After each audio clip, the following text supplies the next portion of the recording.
जय श्री हरि। ओम नमो भगवते वासुदेवाय नमः। भगवान विष्णु की आप पर कृपा बनी रहे।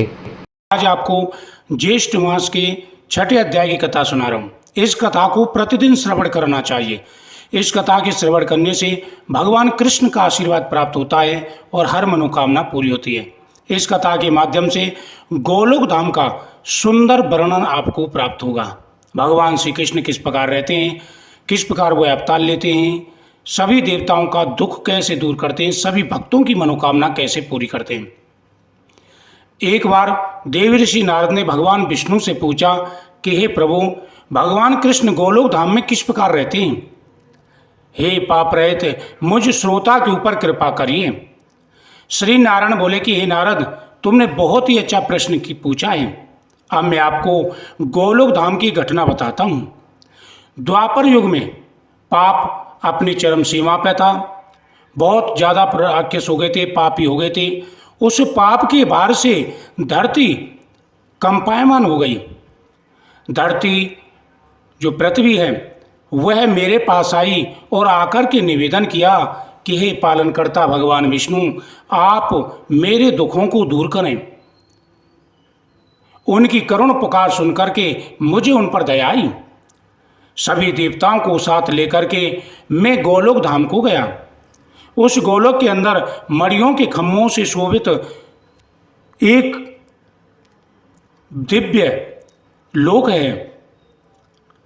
उस लोक में भगवान कृष्ण का निवास स्थान है। हे नारद, हम सभी देवता गोलोक धाम को गए। वहां पर द्वार पर ललिता सखी खड़ी हुई थी। हमने जाकर के ललिता सखी से कहा कि हे देवी, तुम जाकर के भगवान श्री कृष्ण से बोलो कि हम उनसे मिलना चाहते हैं। ललिता सखी ने जाकर के भगवान श्री कृष्ण से कहा कि हे प्रभु, कुछ देवता आपसे मिलने के लिए आए हैं।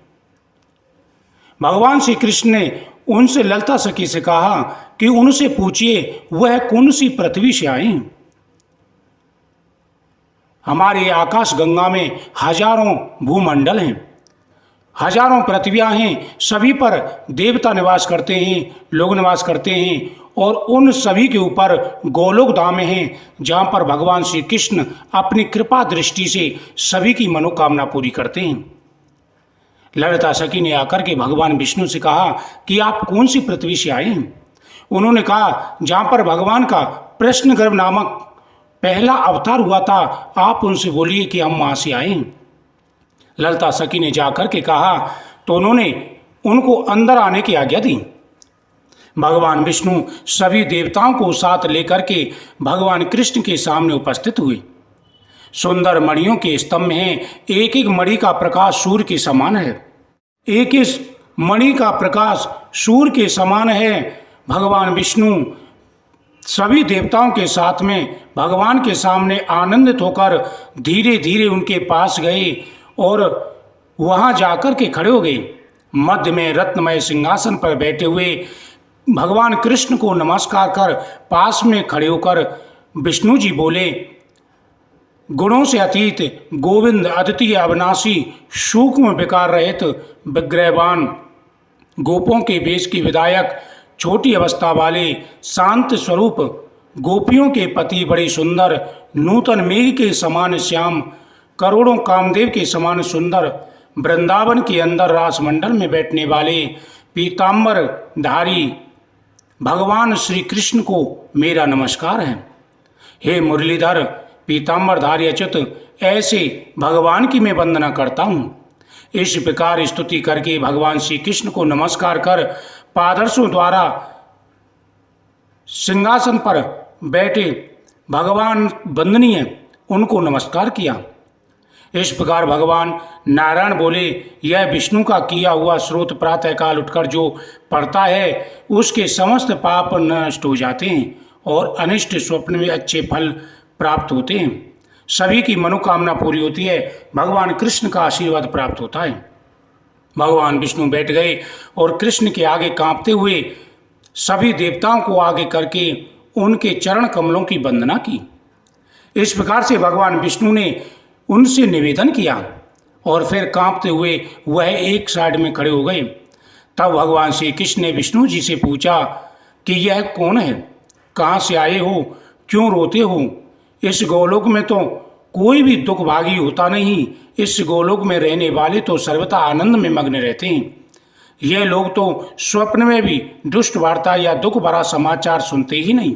हे विष्णु, यह क्यों कांपती है और आंखों से आंसू बहता है? इनके दुख का कारण मुझे बताइए।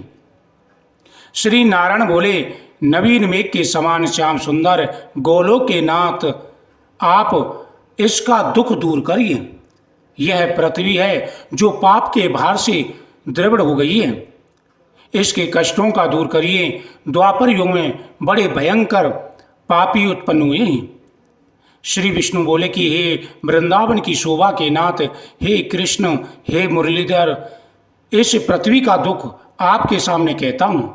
इसके दुखित होने के कारण ही स्वामी रहित यह आप मेरे पास आई।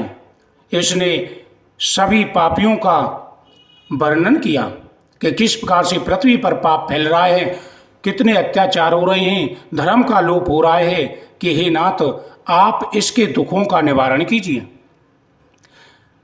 इस प्रकार से उनके कहने पर भगवान श्री कृष्ण बोले कि हे विष्णु देवताओं, आप किसी भी प्रकार की चिंता ना करें।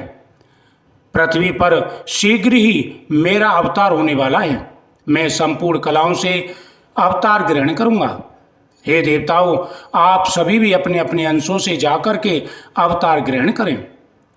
ऋषि बोले कि हे सूत जी, आप दाताओं में श्रेष्ठ हैं। आपकी दीर्घायु हो, जिससे हम लोग आपके मुख से भगवान श्री कृष्ण की लीला का अमृत पान कर पाए।